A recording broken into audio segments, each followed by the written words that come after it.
네, 이번 주 세계 선교의 기초 묵상하고 있습니다. 오늘은 이 사울의 회심 이야기를 통해서 그 회심의 결과가 무엇인가에 대해서 우리가 묵상할 거고요. 그리고 그 회심의 결과 새로운 관계가 시작되었다라는 것을 살펴보도록 하겠습니다. 오늘 먼저 본문 말씀 사도행전 9장 19절에서 30절입니다. 사울은 음식을 먹고 힘을 얻었다. 사울은 며칠 동안 다마스쿠스에 있는 제자들과 함께 지냈다. 그런 다음에 그는 곧 여러 회당에서 예수가 하나님의 아들이심을 선포하였다. 그 말을 듣는 사람들은 다 놀라서 말하였다. 이 사람은 예루살렘에서 예수의 이름을 부르는 이들을 마구 죽이던 바로 그 사람이 아닌가. 그가 여기 온 것도 그들을 잡아서 대제사장들에게로 끌고 가려는 것이 아닌가. 그러나 사울은 더욱더 능력을 얻어서 예수가 그리스도이심을 증명하면서 다마스쿠스에 사는 유대 사람들을 당황하게 하였다. 여러 날이 지나서 유대 사람들이 사울을 죽이기로 모의하였는데 그들의 음모가 사울에게 알려졌다. 그들은 사울을 죽이려고 밤낮으로 모든 성문을 지키고 있었다. 그러나 그의 제자들이 밤에 사울을 광주리에 담아서 성 바깥으로 달아내렸다. 사울이 예루살렘에 이르러서 거기에 있는 제자들과 어울리려고 하였으나 그들은 사울이 제자라는 사실을 믿을 수가 없어서 모두들 그를 두려워하였다. 그러나 바나바는 사울을 맞아들여 사도들에게로 데려가서 사울이 길에서 주님을 본 일과 주님께서 그에게 말씀하신 일과 사울이 다마스쿠스에서 예수의 이름으로 담대히 말한 일을 그들에게 이야기해 주었다.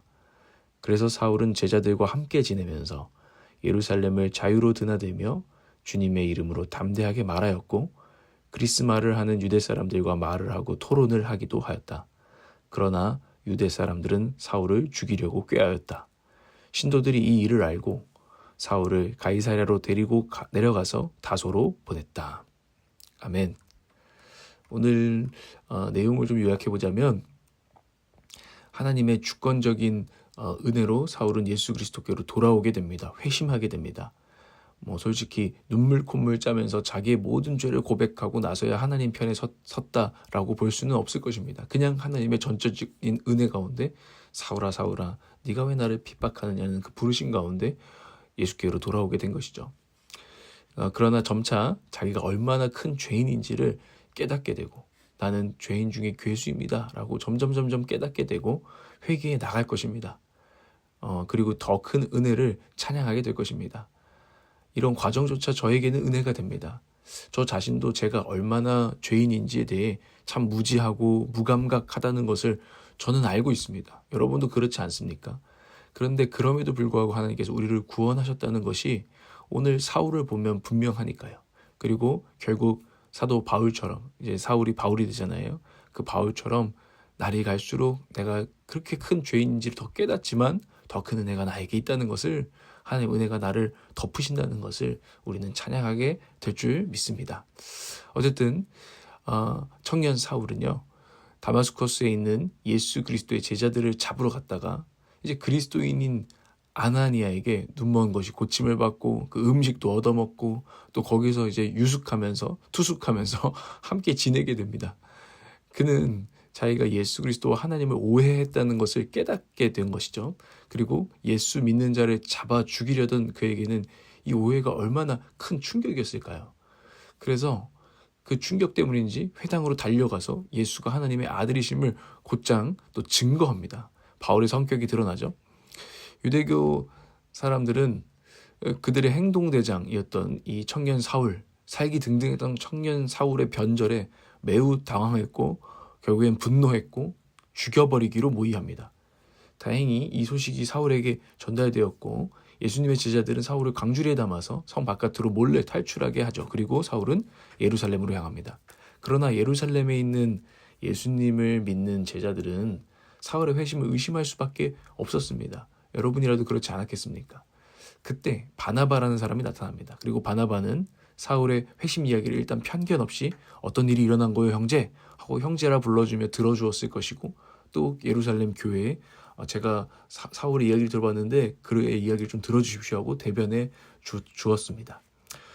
사울은 그 바나바를 통해서 예루살렘에서 교회와 함께 지내면서 전도 활동을 할 수 있게 됩니다. 그러나 곧 유대교 사람들이 이 변절자를 죽이기 위해 쫓아오고 사울은 예루살렘을 떠나서 가이사랴에서 배를 타고 그의 고향 섬이죠. 다소로 갑니다. 예루살렘에서 다메섹으로 사익이 등등하게 떠나던 사울이 예루살렘에서 도망하여서 선교사가 되어가는 모습으로 이 사울 회심의 이야기는 마무리가 되는 것이죠. 오늘 우리가 묵상해 볼 것은 청년 사울의 회심 이야기를 통해서 그 결과를 우리가 살펴보려고 합니다. 이 청년 사울의 회심의 결과는 무엇인가? 그것은 한마디로는 관계의 변화, 새로운 관계가 시작되었다는 것입니다. 첫째, 하나님과의 관계입니다.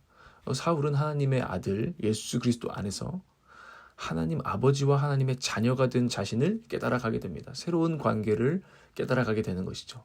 아니 바리새인이었던 그 중에서도 엘리트였던 그가 나름대로 하나님을 경외했을 것입니다. 기도하고 예배도 맨날 드리던 사람이에요.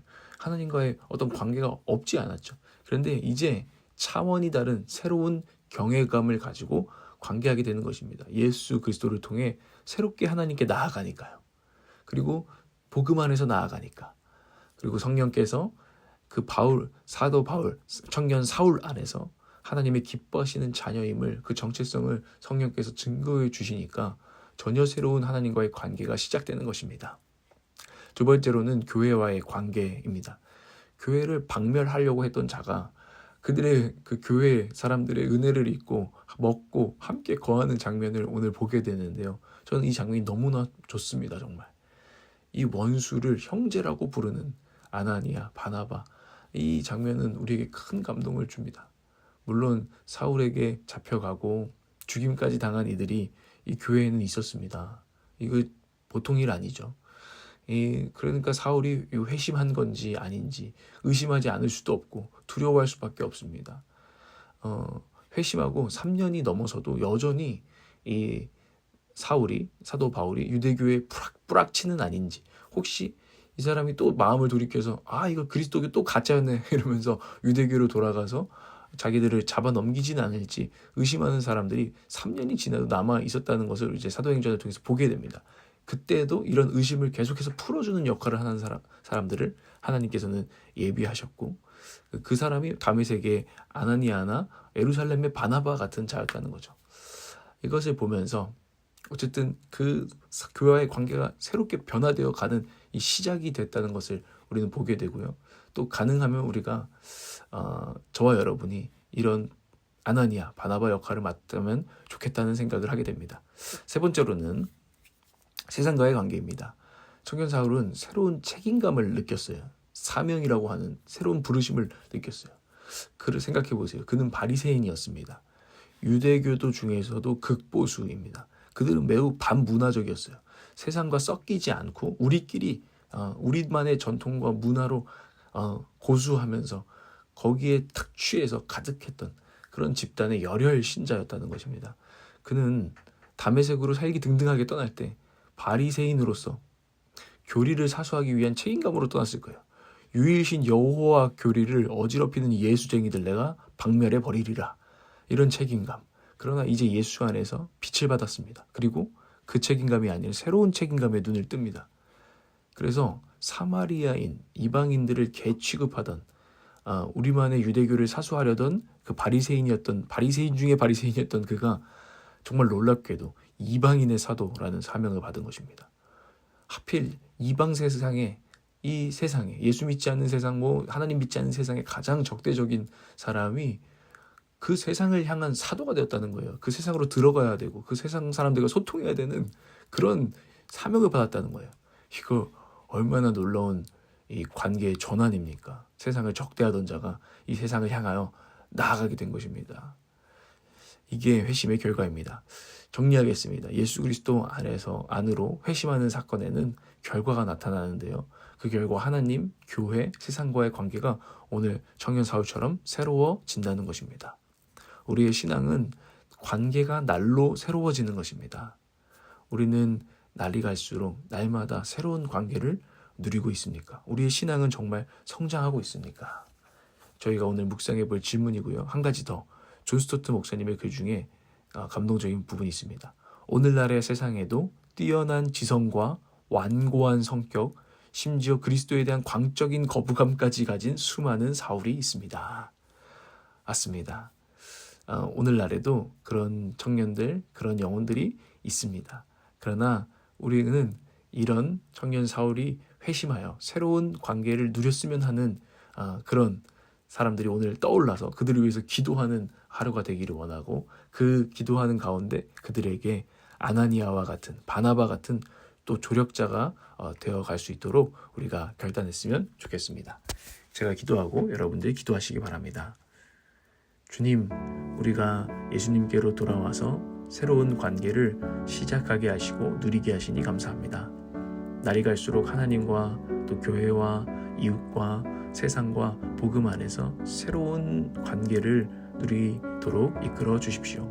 또한 우리 주위에도 청년 사울과 같이 하나님을 오해하고 있는 사람들이 있습니다. 많이 있습니다. 그들이 회심하여서 그들의 모든 관계가 변화되리라는 거룩한 소망을 우리가 품게 하여 주시옵소서.